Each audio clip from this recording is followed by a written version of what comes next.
না না না, এই যন্ত্রণা আর আমার সহ্য হচ্ছে না। আমি যাবো আমার আর কোথায় যাওয়ার কথা বলছেন জমিদার মশাই?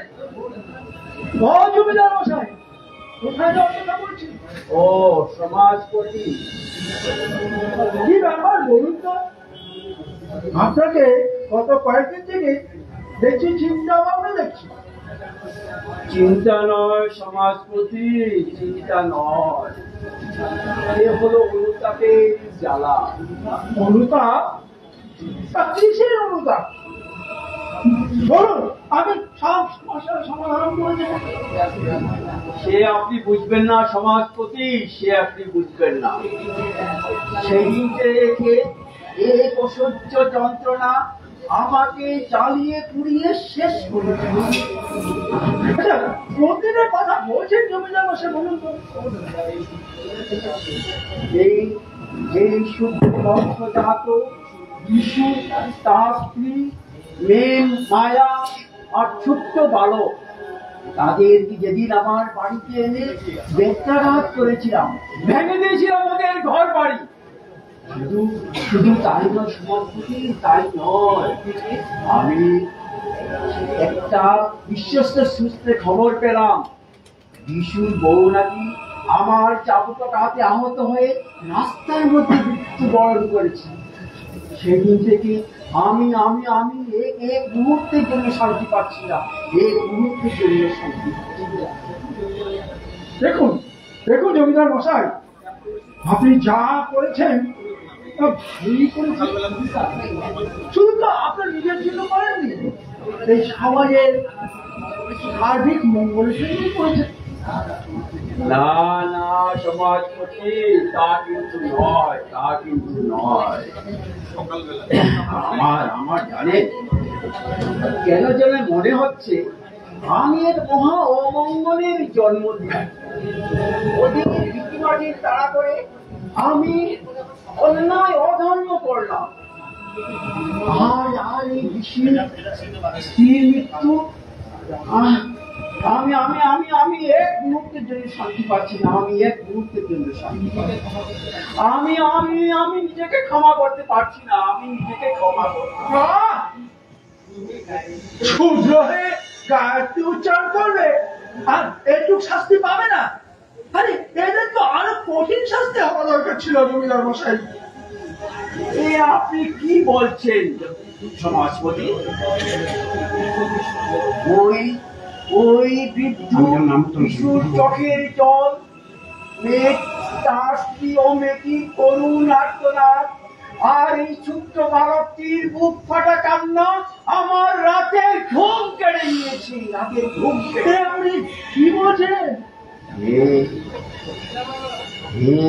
আমি ঠিক বলছি।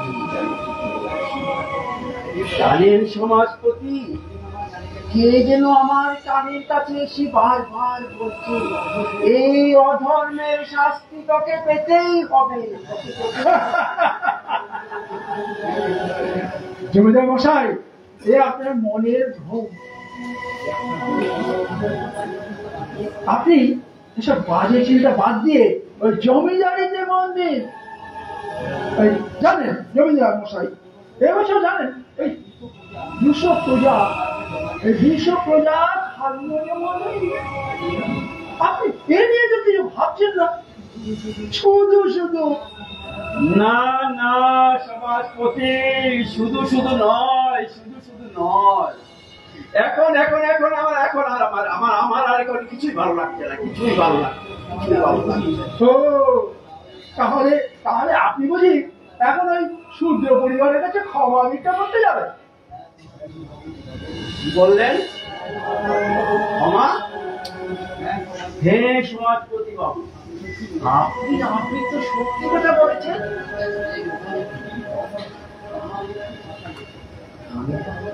আমি ওদেরকে কাছে ক্ষমা চাই, আমি ওদেরকে কাছে ক্ষমা চাই।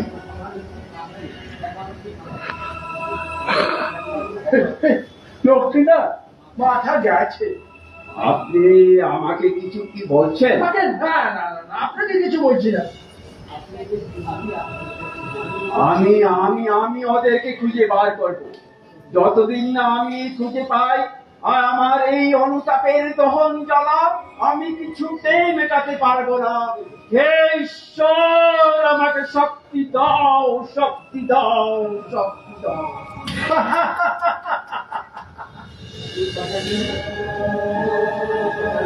সমাজপতি, এই কটা দিন আপনি আমার জমিদারের কাজকর্ম দেখাশোনা করুন।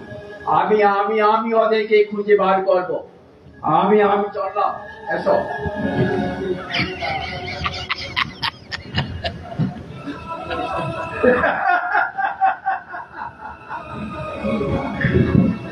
কি বিচিত্র সংসার! কোথায় জমিদারি দেখবে আর খাজনা আদায় করবে, তা না। উনি এখন ভেবেছেন ওই শূদ্র পরিবারের কাছে ক্ষমা ভিক্ষা করবে। সব বাবা, আমি তো এই সুযোগে ছিলাম। এবার বুঝি ওই সুলক্ষণটি এলো। যাক, নিজের কাজখানা ওই গুছিয়ে দিই।